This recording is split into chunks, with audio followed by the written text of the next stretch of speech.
আর দেখেন এখান দিয়ে এলাহি কাণ্ড ঘটে গেছে। এবার কিন্তু কাঠ দিয়ে বানানো, এবার বানাচ্ছে ক্যারট দিয়া। আসসালামু আলাইকুম ওয়া রাহমাতুল্লাহি ওয়া বারাকাতুহু। আমাদের এদিকে গরম পড়া শুরু করছে, আর গরম পড়ার সাথে সাথে লোডশেডিং আশীর্বাদ হিসেবে আমাদের দরবারে হাজির হয়ে গেছে। বাংলাদেশে সবসময় দুইটা সময় লোডশেডিং হয়। একটা হচ্ছে যখন দেখবেন একটু গরম শুরু হয়ে গেছে, দেখবেন যে কারণ কখন যায় আর কখন আসে কারণ নিজেও জানে না। আর আরেকটা হচ্ছে যদি কোনো প্রকারে একটু বাতাস আসে, মানে গাছের পাতা লড়ে, তুফান আসা লাগবে না, গাছের পাতা লড়লেই হইব, দেখবেন যে ওই দিন কারণ নাই। গ্রাম অঞ্চলে আমরা এই দুইটা সমস্যার সম্মুখীন সবচাইতে বেশি হই। আর এখন যেহেতু গরম পড়তেছে তাই আমাদের বাসার মধ্যে ঠিক মতো কারণ থাকে না। আর এই কারণ না থাকার কারণে আমার শৌখিন মুরগির ডিমগুলো প্রতিনিয়ত নষ্ট হইতেছে। যেহেতু বাংলাদেশে সবসময় এইসব সমস্যা লেগেই থাকে, তাই আমি আগে থেকে একটা সৌর বিদ্যুৎ লাগিয়ে রাখছিলাম, কিন্তু আমার ওই সৌর বিদ্যুতের ব্যাটারিটা নষ্ট হয়ে গেছে। তাই বাবা আজকে নতুন করে একটা ব্যাটারি নিয়ে আসছে, আর ওই ব্যাটারিটা এখন সোলার প্লেটের সাথে সংযোগ করে দিতেছে। ভাইরে ভাই, কে বলছে আমার এই শৌখিন মুরগি পালতে? শৌখিন মুরগি পালতে যায় আমি প্রতিনিয়ত যে পরিমাণ ক্ষতির সম্মুখীন হইতেছি তা কবে যে কাটিয়ে উঠতে পারবো আল্লাহ ভালো জানে।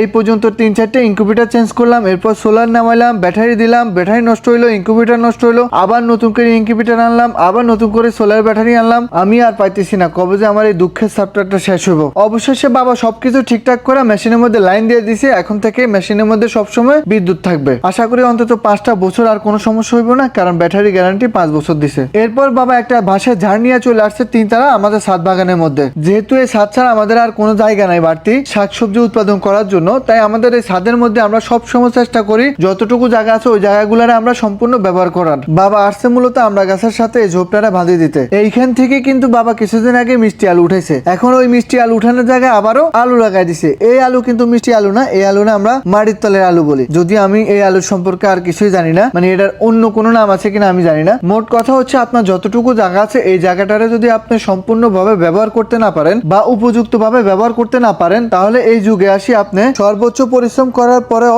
এই প্রতিযোগিতার দুনিয়ায় আপনার বেঁচে থাকতে খুব কঠিন হয়ে যাবে। এরপর বাবা একটা বল নিয়ে চলে আসছে আমাদের ব্রুডিং ঘরে। আলহামদুলিল্লাহ দেখতে দেখতে আমাদের কটনিক্স গুলার ব্রুডিং কমপ্লিট হয়ে গেছে। কটনিক্স কোয়েলের একটাই সুবিধা, সেটা হচ্ছে 10 থেকে 15 দিন ব্রুডিং করার পর আর ব্রুডিং করা লাগে না। সর্বোচ্চ 10 দিনে আমরা করি, এরপর আর ব্রুডিং করতে হয় না আমাদের। বাবা বাচ্চাগুলো নিয়ে 3 তালা আমাদের নতুন সেটআপে চলে আসছে। তাদের জন্য একটা সেটআপ অলরেডি ব্যবস্থা করা হয়েছে আগে, ওই সেটআপের মধ্যে তাদেরকে এখন ছাড়িয়ে দিছে। আজকের পর থেকে তারা এখানে আস্তে আস্তে বড় হয়ে যাবো, আর আশা করি এরা খুব দ্রুত ডিমে চলে আসবো। গত কবুতরের ভিডিওটা যখন আমি দিছি তখন সবাই একটাই কমেন্ট করছেন, আমাদের কবুতর ঘরটা এত নোংরা কেন, আমরা কেন রেগুলার এগুলা পরিষ্কার করি না। দেখেন আমাদের ঘরটা কিন্তু বাবা সব সময় পরিষ্কার করে রাখে, কিন্তু যেহেতু আমাদের এখানে কবুতর অনেক বেশি, এমনকি আমাদের ঘরটা অনেক ছোট, তার কারণে খুব দ্রুত ঘরটা নোংরা হয়ে যায়। বাবার পক্ষে তো আর প্রতিদিন এই ঘরটা পরিষ্কার করা সম্ভব না।